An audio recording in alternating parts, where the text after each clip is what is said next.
Good afternoon, students. Yeah, this is Dr. Jayashree, Principal from Soundarya College of Law, Bangalore.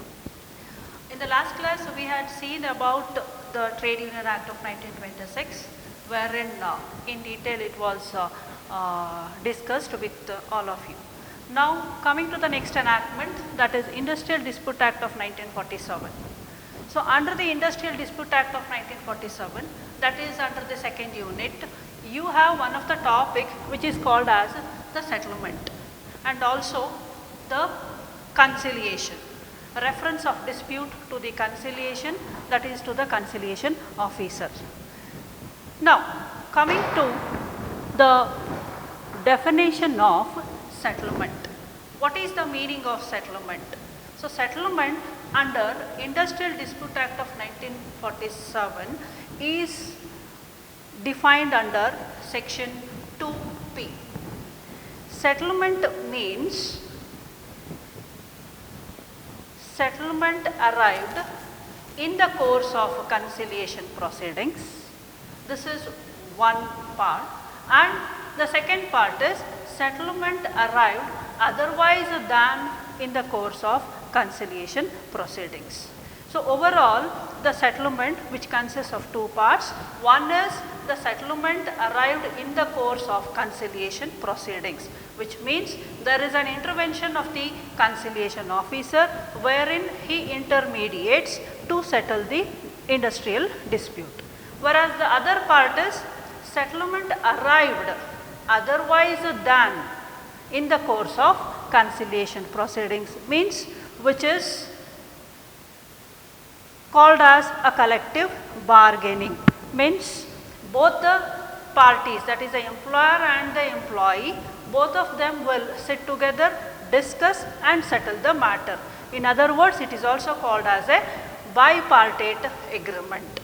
So, now in this section 2P we have tripartite agreement as well as bipartite agreement.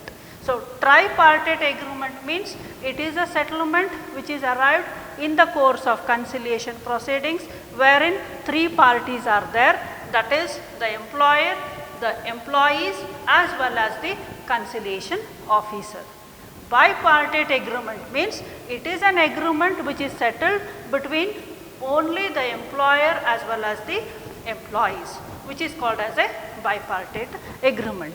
Now, coming to the conciliation officer, wherein it is defined under section 4.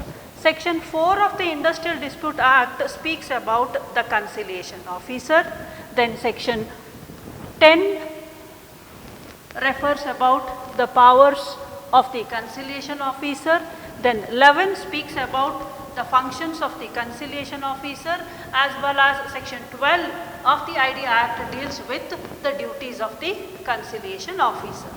And it is also linked with section 22 of the Industrial Dispute Act, wherein section 22 states that prohibition of strikes and lockouts. Now, coming to section 4. Section 4 of the Industrial Dispute Act speaks about the conciliation officer. So, conciliation officer is a person who has been appointed by the appropriate government. You know, the appropriate government means maybe a state government or the central government. So, now the conciliation officer who is appointed by notification in the official gazette by the appropriate government, wherein what are his powers, duties and functions, everything are stated by the appropriate government. So, he may function as a conciliation officer only to the specified industry or only to the area of that specified industry or one or more industries. So, it is all left at the discretion of the appropriate government. So, now coming to, as I told you, settlement which is arrived in the course of conciliation proceedings means where the industrial dispute exists or is apprehended and it is referred to the conciliation officer. When it is referred to the conciliation officer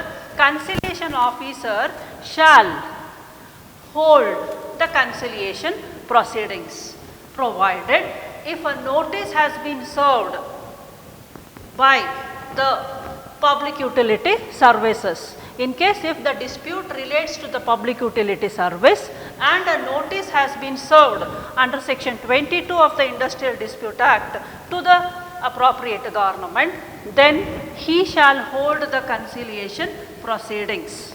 And when a notice is served to the conciliation officer also, his duty is first to promote and to settle the matter in an amicable manner.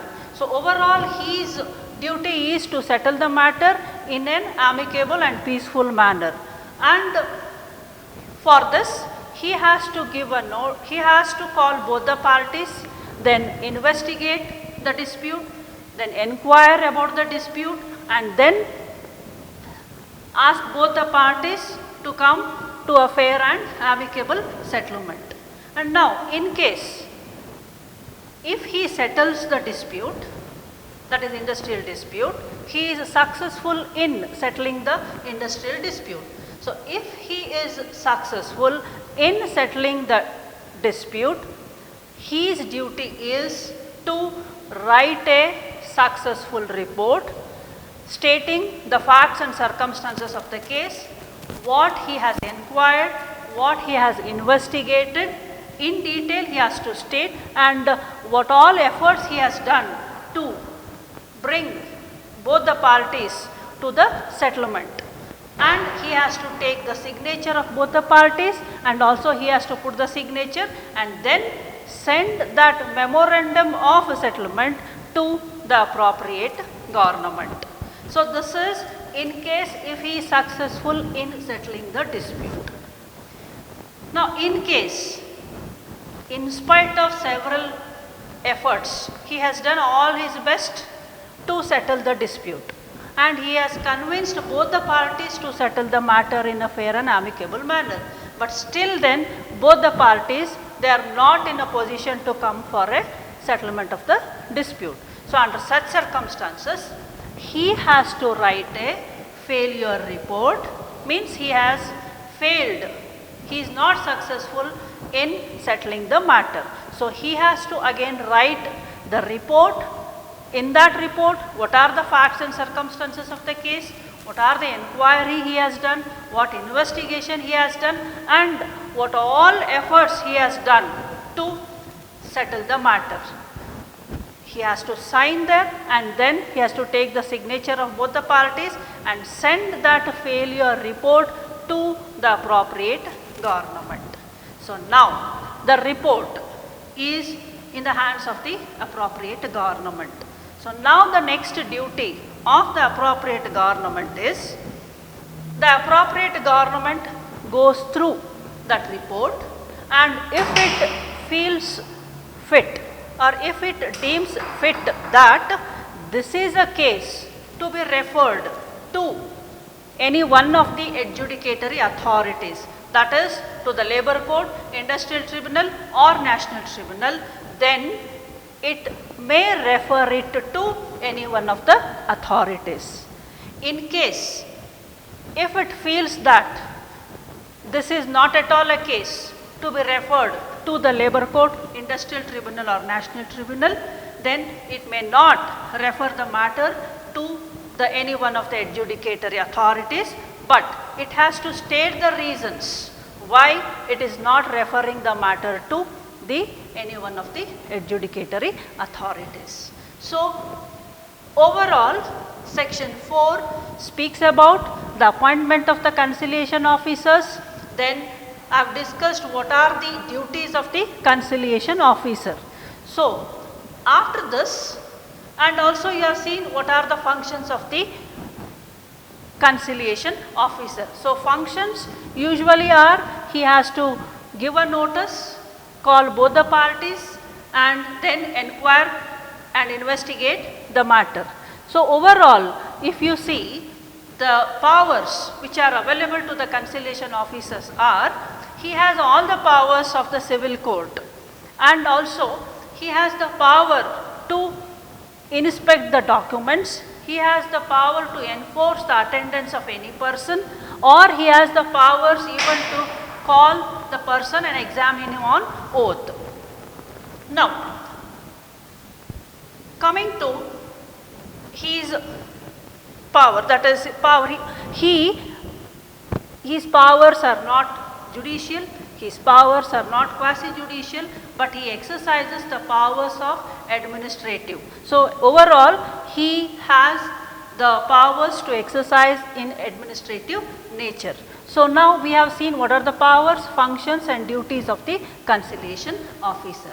So now, second part of the conciliation officer which I discussed, that is conciliation arrived at otherwise than in the course of conciliation proceedings, means here the conciliation officer will not intervene in the matter. So both the parties will sit together, they discuss and they will come to a settlement. Now coming to section 22, wherein it states about prohibition of strikes and lockouts. So when the conciliation proceedings are pending before the conciliation officers, the parties to the disputes cannot go for a strike, that is the employees cannot go on strike and the employer cannot go on a lockout. In case if they go on strike, or in case if the employer locks out his industry during the proceedings before the conciliation officer, then it amounts to illegal strike or illegal lockout. So overall, coming to section 2P, that is settlement, which has two parts: settlement arrived in the course of conciliation proceedings and settlement arrived otherwise than in the course of conciliation proceedings. And you have seen what are the powers, functions and duties of the conciliation officer, and also which are related to the section 22, that is prohibition of strikes and lockouts. So this is a topic wherein in the exam they may ask you a question, write a short note on settlement, or even they may ask a full question, that is who is a conciliation officer and what are his powers, functions and duties of the conciliation officer. So this is all about the settlement as well as the conciliation officer. So I conclude my lecture with this. Thank you one and all.